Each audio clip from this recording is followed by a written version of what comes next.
Here we are in section 2.4 with the solutions to numbers 24 through 35, and we'll tack on 36 and 37 here at the end. Number 24, Cindy has 7 quiz scores already of 87, 76, 88, 92, 93, 88, and 85. What does she need to get on her 8th quiz? So that's the question right there. What does she need to get on her 8th quiz? We'll call that a Q. To get an average of 88. How do we average? We take all 8 numbers, one of them we don't know, add them up and divide by 8, so it should look like this: 87 plus 76 plus 88 plus 92 plus 93 plus 88 plus 85 plus Q. Look at that. All divided by not 7. We're not looking for the average of these 7 numbers. We're looking for the average of 8 with that Q in there. All divided by 8 to equal 88. Well, shoot. We got to add up to see. Let's simplify that and see what we actually have.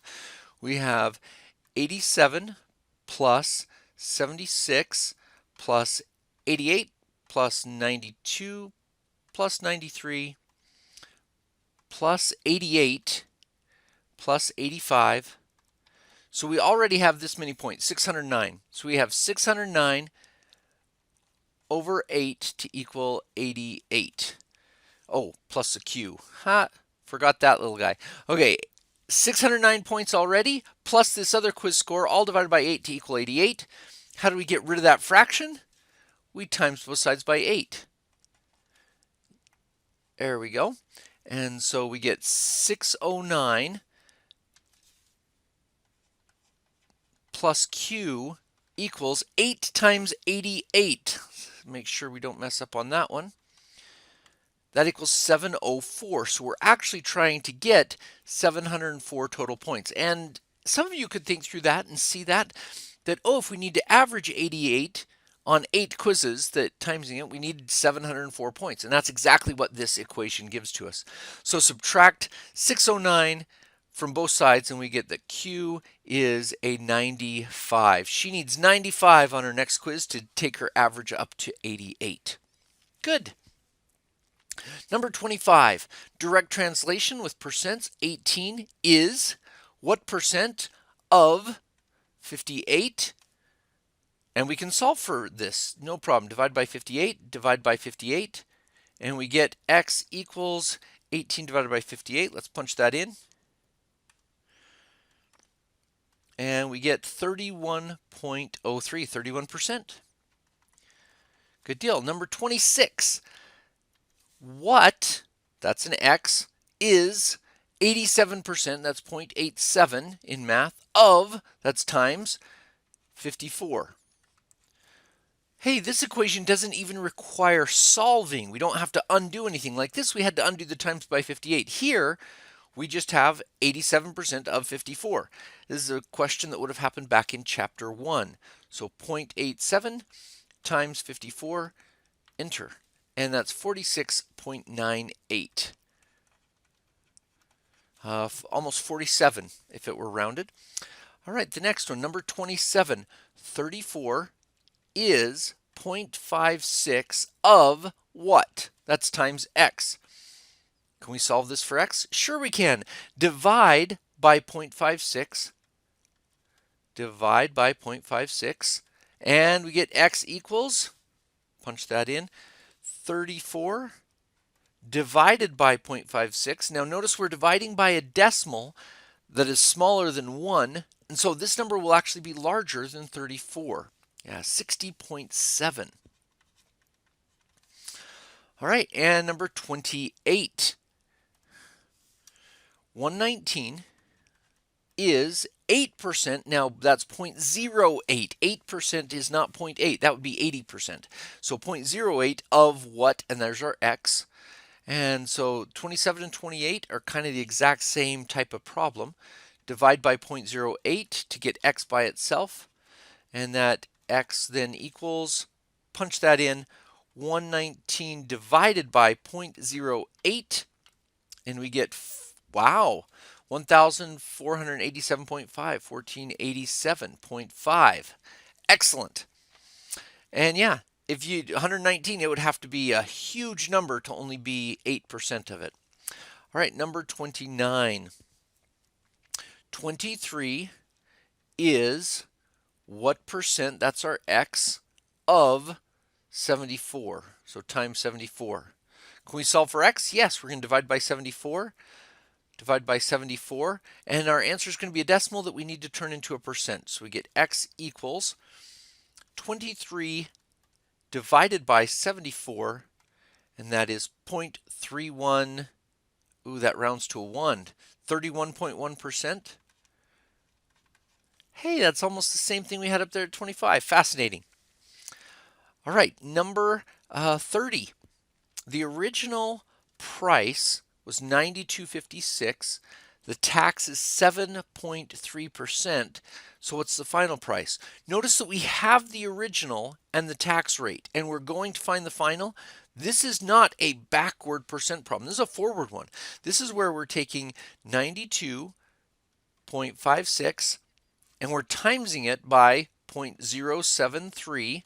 This is the actual tax, and then we will add it on to 92.56 to get the final price. So in our calculator, let's do that, 92.56, and we take 7.3% of it, so times 0.073. That's our actual tax, $6.76. And we're going to add it to 92.56. That's 99.32. And you'll notice all that was done without, we better put the dollar sign on there. That was done without a variable and without going backwards. We didn't actually need to use algebra. This was an arithmetic problem. So now when we do number 31, notice we don't have the original. So I'm going to put a P there because we don't know what the original one was. But we do know that the original times 0.4, that was subtracted from the original to give you 43.90. And notice this gives us the example. We never took 7.3% of the final. So to do that over here, to take 40% of that and try going back, would be giving us the wrong amount of change. So we need an equation because we now have these two and are going backwards. We now have to undo what was done. And this is what was done. You'll notice it's the exact same pattern, that we're starting with the original and then either adding or subtracting a percent of the original, not of the final. 1p minus 0.4p is 0.6p equals 43.90. And then divide by 0.6, divide by 0.6, and 43.90 divided by 0.6 is 73.17. So P is 73.17.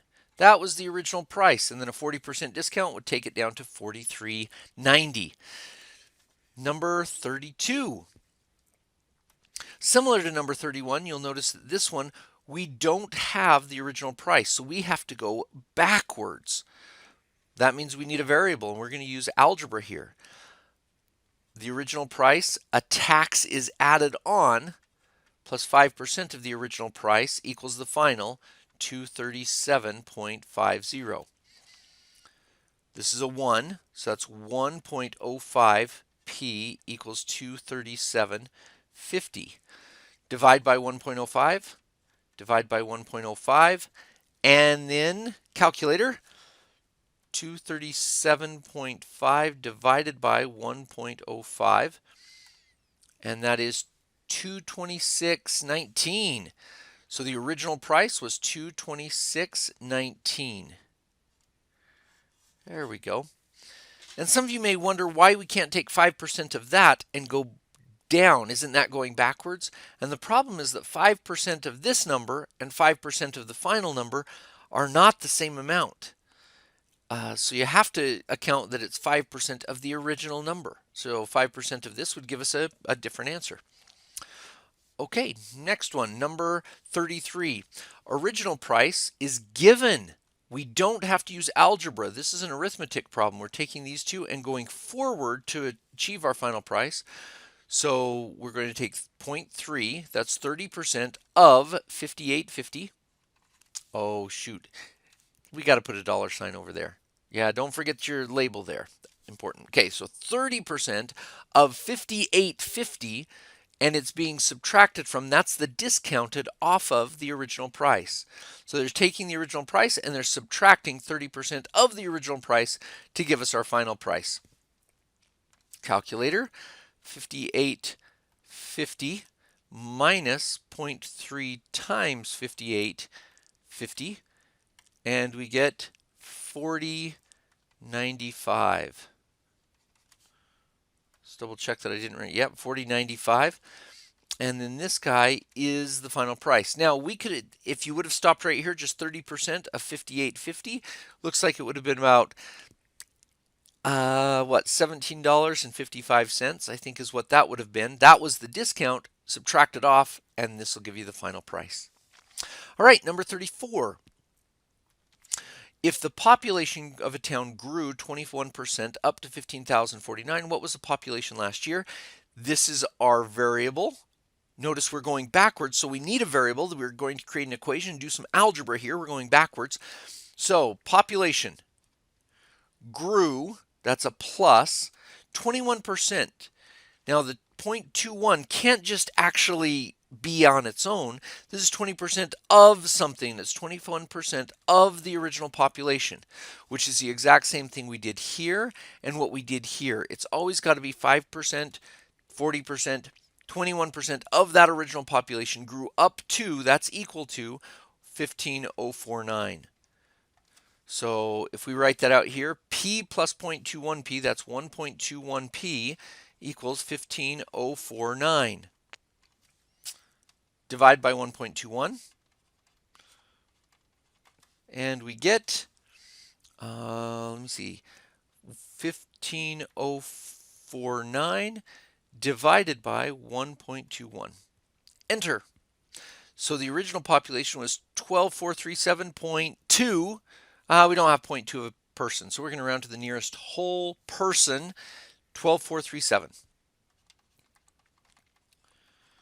That was the original population. All right, number 35. The price of an object dropped, that's subtracting 25% of that original price. Again, a percent can't just be sitting there. It's not a number. It's not an amount until you actually multiply it by the original. Down 2 equals 101.25. So same principle as 34 and what we did in 33 and 31. So we subtracted down and we get, that's 1p minus 0.25p is 0.75p is 101.25. Divide by 0.75, divide by 0.75, and that equals, let me see, p is going to equal, let's write that, p equals 101.25 divided by 0.75. Enter, $135. There we go. Label that guy. And notice, you might be able to see this pattern that if something discounted 40%, that means you have 60% of it left to equal that final price. If it went up, then it went over 100% to 105%. Notice this became 121%. If something stays the same, it stays at 100% of itself. If it grows 21%, it's now at 121%. If it drops 25%, it's now down at 75% of its original size. And if you can see that shortcut, you're welcome to use it. Great. Now, let's clear this up and look at the preparation problems. These preparation problems, number 36 and number 37, say, hey, if after reading some from section 2.5, try to solve this equation. So as you read through there, you realize you want to get, like, this looks ugly, this looks terrible. We could combine the x's and stuff, but right now if there were any possible way of getting rid of these fractions, it would be awesome. Well, right now it says x divided by 7. 13 divided by 7, 15 divided by 7 minus 2x divided by 7. Wouldn't it be nice if we could undo divided by 7? Oh, wait a second. We can. You could times by 7 on both sides of the equation to every single one of those terms, and look at what happens. The 7's cancel. And you could see it. Try this one with the 13. If you take 13 times 7, you get 91. Divided by 7, you get 13 again, and you get x plus 13 equals 15 minus 2x. The fractions are gone. And you can complete that one. Number 37. How do you get rid of divided by 3, divided by 3, divided by 3, divided by 3? You times by 3 everywhere. And you get x plus, and again, 13 times 3 is 39. Divided by 3 is 13. They cancel. That's what timesing by 3 and dividing by 3 do to each other. They undo it. 3 times 15 thirds, it's going to be a 15. 15 thirds is just 5. Times by 3 is 15. Minus, cancels right there, and you get 2x. Now you should note that you'll have a question. You're like, oh, well, if they're all the same, this isn't so tough. What if they're all different? And that's what section 2.5 will help us do. But notice, if I were to have written this guy as x over 3 plus 13 over 3 equals 5 minus 2x over 3, and this is a 1, it doesn't actually change that I would times everything by 3. And so you'll find out that if you've got different ones, if you times by a big enough least common denominator, that it will wipe out all of them. And that should give you good thoughts on reading that next section. Good luck.